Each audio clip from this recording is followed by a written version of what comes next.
After the project is created, it will show you this screen. Here it shows you the name of your project. Now we have to add Python files inside of this project in which we have to work. So I will right click this project name and then new, and here we have Python file. As we have to code in Python, so we can choose this Python file. It prompts me for the name of the file, so I will name it first file and press OK. As you can see, it created a file named first file and its extension is py, which means that it's a Python file. Now I can write all my codes here. So let's write a single line of code. Print. We will learn it later in our lectures. For now, we will just print learning Python. To run this for the first time, we have to select Run from the top menu. Then there is an option of Run here. You have to select this. It asks you that you want to learn this first file. Yes, we will select this. And as you can see, output here, it printed the statement learning Python. We will discuss this print function later in our upcoming videos. So for now, you can just look at the output. This window here is the output window. It shows all the outputs of our code that we run.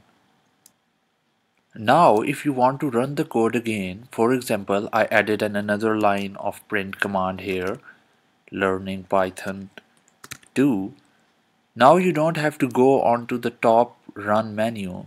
You have on the right top corner you have this green arrow here. You can click this simply and it will run the code. As you can see, I clicked that green arrow on the right top corner. It printed the output. We can add as many files as we want in our project. Here our project is python_tutorial here, and we have one file, first file here. So if we want to add more files, we have to repeat the procedure. Right click on the folder, new, and again Python file. We can name it file2 and press OK. So as you can see, it created another file. This is the first file and this is the second file. So now if I add some code here, for example print command, now for the first time I cannot run it directly from here because as you can see, first file is selected here on the right top corner.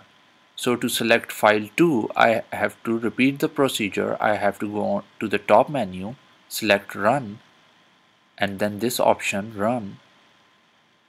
From here I can select file 2.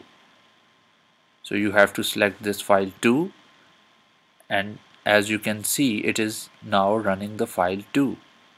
Now as you have added both the files here, as you can see in the right top corner, we have added both the files, first file and file 2.